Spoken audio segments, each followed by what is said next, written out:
Hello everyone, welcome to all of you. In this lecture, we will discuss about the one problem of CSI net exam. So, question है if A is 3 cross 3 matrix over R and let X किस प्रकार से define है if C belongs to general linear group as such that C inverse is triangular matrix then इनमें से कौन कौन से ऑप्शन ट्रू है बताना है. तो एक फर्स्ट ऑप्शन है X is empty set.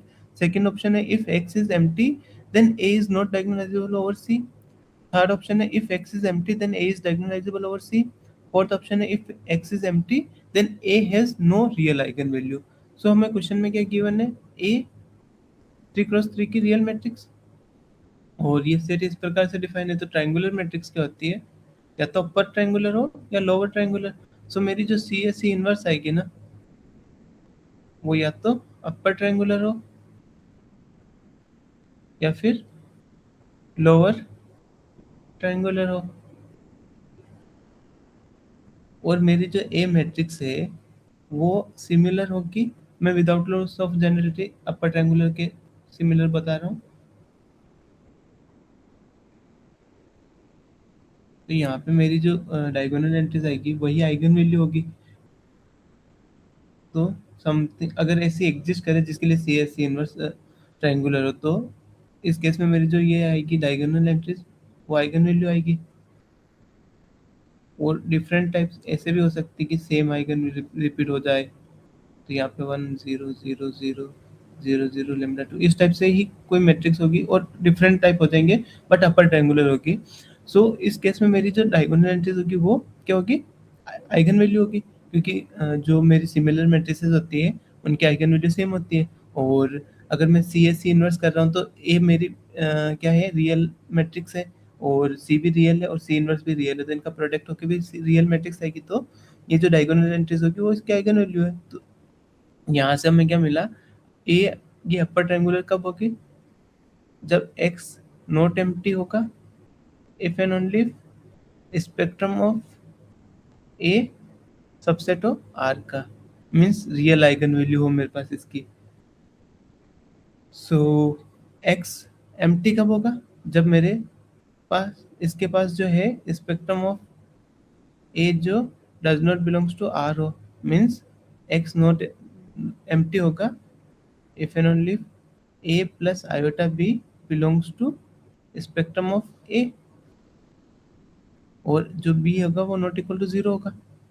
तो यहाँ से मुझे क्या मिल गया कि अगर मेरा x एम्प्टी है तब a प्लस आयोटा b की फॉर्म में आइगन वैल्यू होगी. और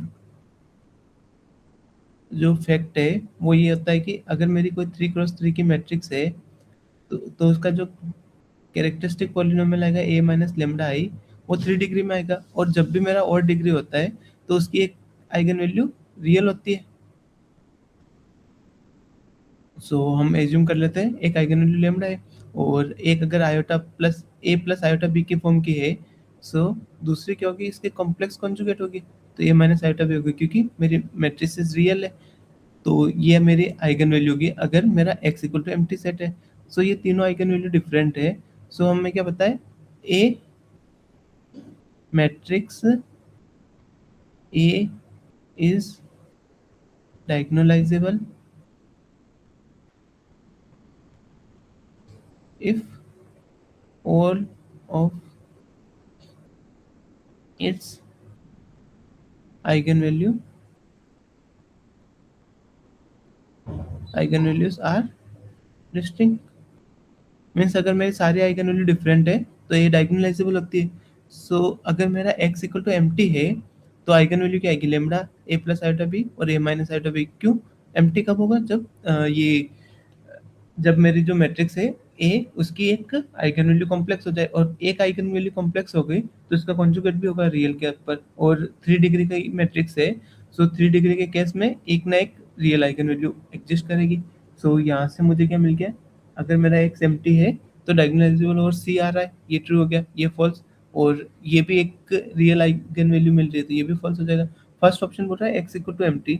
सो अगर मैं A equal to identity matrix ले लेता हूँ और for all C belongs to general linear group लेता हूँ, तो यहाँ से मुझे क्या मिलेगा, सी आइडेंटिटी सी इनवर्स और वो इक्वल होता है सी सी इनवर्स.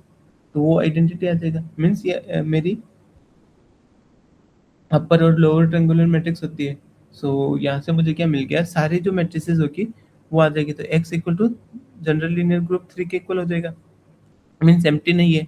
सो इस जो फर्स्ट ऑप्शन है वो फॉल्स हो जाएगा। So thank you so much, इस वीडियो में इतना ही, मिलते हैं जल्द नेक्स्ट लेक्चर में। आई होप आपको समझ आया होगा, अगर कोई क्यूरीज हो तो कमेंट कर देना। Again thank you so much.